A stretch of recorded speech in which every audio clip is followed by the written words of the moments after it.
We've had an incredibly busy couple of days of the 2021 NHL Draft with several big significant trades, but today we're talking about the latest on what has not happened as of yet, including Jack Eichel, Vladimir Tarasenko, where's Dougie Hamilton heading, Ryan Suter. We also have some more small trades to discuss, a big signing in the Avalanche with Cale, Makar, and more. All that coming up next.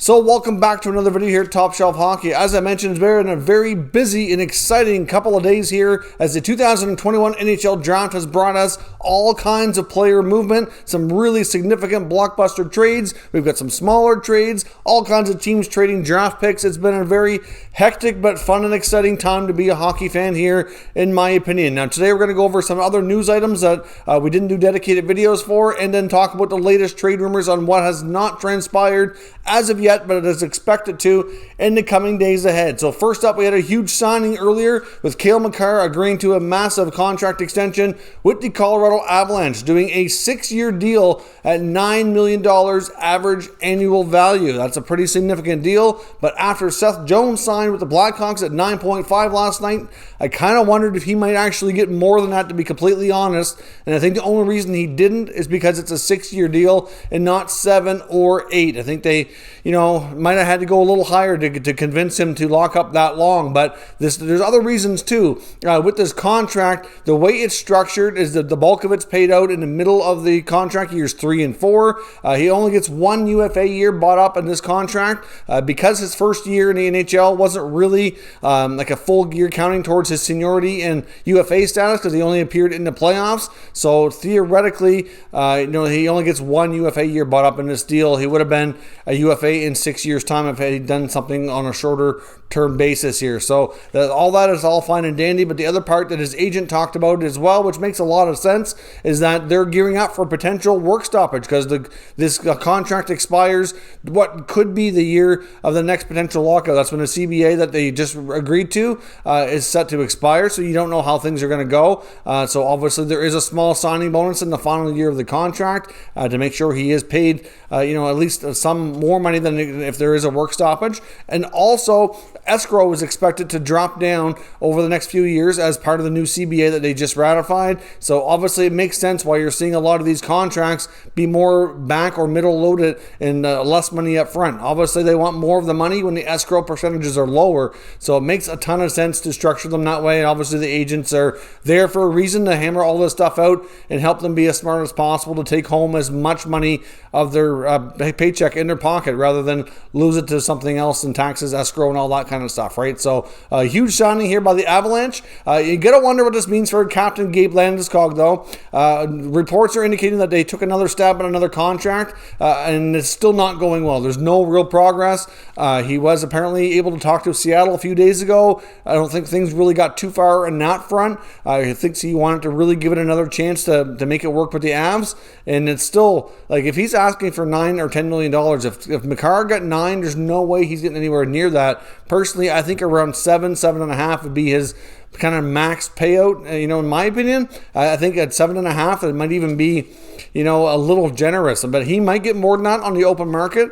But still, to me, I think it's just not looking good to work out to keep him in Colorado. So we'll have to see how things materialize here over the coming days. It looks as though the Zach Hyman to Edmonton thing is not going to end up being a trade. It looks like it will be a free agent signing, so we won't be able to officially confirm that until the 28th. Toronto and Edmonton have not been able to come to terms on an agreement when it comes to what the compensation should be to Toronto for doing the sign-in trade. It looks as though the Oilers were looking to do maybe like a 6th-round pick, and Toronto felt that their cap space was worth more than that, and that they wanted more. So essentially, by giving up this sign-in trade to Edmonton, they're going to help the Oilers save some money on their cap, and they wanted something more significant, either a higher draft pick or maybe a prospect, and they just could not come to terms. So at this point, it's looking like that's not going to happen.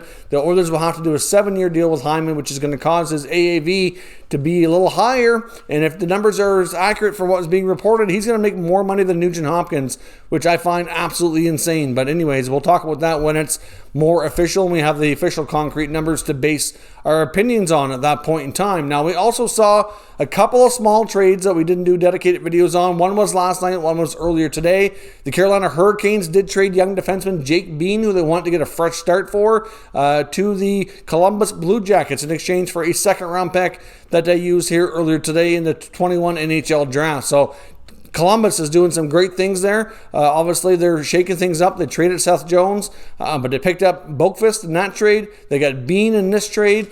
Plus, of course, they took some good prospects here in the draft. They got Kent Johnson with their first pick, at number 5 overall. They got Cole Sillinger, who's a really solid prospect as well, son of former NHLer Mike Sillinger. And then, of course, their final first-round pick at number 25, they got defenseman Corson Kuhlman. So they got themselves a solid prospect D, a couple of really solid forwards, and a couple of young D. So even though they're moving out some existing talent, they're bringing back some good young talent. And of course, they traded Atkinson for Voracek here as well, which when it comes to age and talent level, there's probably a trade-off in that regard. A little bit of a different kind of player, but obviously Voracek and Atkinson are pretty much the same age. Voracek makes a little bit more money, but otherwise, there's not a great deal of difference. You get a playmaker instead of a shooter. Jarmo Kekalainen continues to shake things up in Columbus, and I wouldn't be surprised if they're not completely finished either. Now, we also had another small trade between the Coyotes and the LA Kings. This was mainly just a prospect deal. A bunch of players who've been mostly American Hockey League players so far, but with a fresh start, you never know, they might be able to develop into something more, especially the ones going to Arizona, because the ones going to LA are going to be in a really heated prospect pool here for competition wise. I'm not sure how far they're going to get. Coyotes get prospects Cole Holtz and Boko Imama, and the LA Kings get Tyler Steenbergen and Braden Burke. So obviously Steenbergen is the World Junior hero for Team Canada from a few years back. So he's yet to materialize into an NHL player, put up some real big numbers in the Western Hockey League, but even at the higher levels, at the pro levels, he's kind of struggled a little bit to find that consistency. So we'll see how these prospects do, but yet another deal here just to give some players a fresh start. Now, before we jump into the rumors section of our video, I do need to pause for a moment and acknowledge our channel sponsor, Manscape. Now, before we jump into today's trade talk, I do want to pause for a moment and acknowledge our channel sponsor, Manscaped. Top Shelf Hockey is proud to be sponsored by Manscaped. Of course, with Manscaped, we have a special offer here for all Top Shelf Hockey viewers where you can get 20% off and free shipping into all orders at manscaped.com. Now, of course, Manscaped just launched a brand new Lawnmower 4.0 trimmer, which is a fantastic product. They've taken the level up here, even again with the skin-safe replaceable blades. It's waterproof, it's wireless charging, has a travel lock on it, as well as a nice light so you don't miss what you're doing. So certainly a terrific product. Now, many people associate Manscaped with their trimmers, which is certainly kind of their top product, but they do have a lot of other great options as well, including what they call the Weed Whacker, which is another trimmer for your ears and nose. And they have a variety of deodorants and sprays as well, which also keep you fresh and are terrific as well. So certainly Manscaped has a lot to offer, and we certainly highly recommend all of their products. So check out manscaped.com and use promo code TSH for 20% off and free shipping. Thanks very much for watching that promotional video. I greatly appreciate it. Getting into first some free agent rumors before we talk about some trade talk and rumors in that regard. When it comes to free agents, apparently Ryan Getzlaf, captain of the Ducks, and Anaheim GM Bob Murray are nowhere close on a contract. I've seen reports here from Shane O'Brien indicating that according to his sources that they're not close, and Getzlaf may end up going to market and possibly leaving Anaheim here after all. I mean, there's still lots of time for them to get something hammered out. Free agency doesn't start here until the 28th, but if they're nowhere close, then that's not a good sign here. But obviously Getzlaf was making $8 million. I'm sure he realizes he's not an $8 million player anymore, but how far apart they are or where things stand exactly, it's really difficult to say. And as much as they want to bring back their longtime captain and have him be a veteran for a lot of their younger players there to lean on and be guided here, I'm sure it has to be for the right price. So we'll see what Bob Murray works out and what they can do to keep their captain, but there is a chance he could hit the market. There are other teams that are anxious to speak to him should that actually end up happening. Now, another free agent rumor I'd take a look on here is Dougie Hamilton. He's one of the big fish that is yet to go anywheres and really hear much of anything. We're likely not going to see a sign-and-trade scenario, at least it doesn't look that way. He could go back to Carolina, you never know. But right now, one team to look out for when it comes to Hamilton and other free agents is the New Jersey Devils. I've seen reports from a few sources, including Larry Brooks and others. I know some of you don't really care for Brooks and his sources and what he likes to report on sometimes, but I do have it from multiple places that the Devils intend to pursue some bigger name free agents to work with their young kids here and try to develop this team to be more competitive, and especially some of the younger side of the free agents like a Dougie Hamilton, who would be an absolutely huge pickup for the Devils. So obviously we'll see what happens, but they have tons of cap space to work with. So they are one of the few teams who could pay or maybe even overpay on a team on a free agent to get them to come to Jersey. So we'll see. I mean, PK Subban is there making $9 million, and he could be moved, especially if they want to do like a 50% retention or something like that. It will reduce their cap hit, make that more affordable. They could save, even $4 million if they traded him for futures or something like that. They could free up some even more space if they wanted to. Not that they really need to at this point, but Dougie Hamilton could end up possibly in New Jersey if they get their way here. So we'll have to see how things go as we inch closer to the free agent frenzy here in a few days. Now, another free agent that's expected to make his decision likely ahead of opening of free agency is Ryan Suter, who does not have to wait because he's already a UFA as of right now after the buyout in Minnesota. Apparently, Friedman is saying that it's down to about 4 or 5 teams. I know one of those teams appears to be Boston. One appears to be the New York Islanders as well. And there are a few others as well. He's likely not coming to Canada. I know I've heard a lot of people saying he should go to Montreal. And so hopefully if Weber comes back, they could play together again. But that's not happening. Ryan Suter is an American-born guy, lived in the States for family reasons and simplicity of not going too far from home. I see him sticking pretty close there. I'd say Chicago might be a destination since he lives in Wisconsin. Obviously, like I said, Minnesota was a great spot for him for a variety of reasons, professionally and personally. But Long Island as well as Boston are options as well. And I'm sure one of the big things he's looking for is family purposes. Is it going to fit? And can he have a shot at winning a Stanley Cup? Because that's something he's yet to accomplish in his career. Same goes for Zach Parise. Many feel he's almost a lock to go to the Islanders, and many feel if Suter will end up going with them.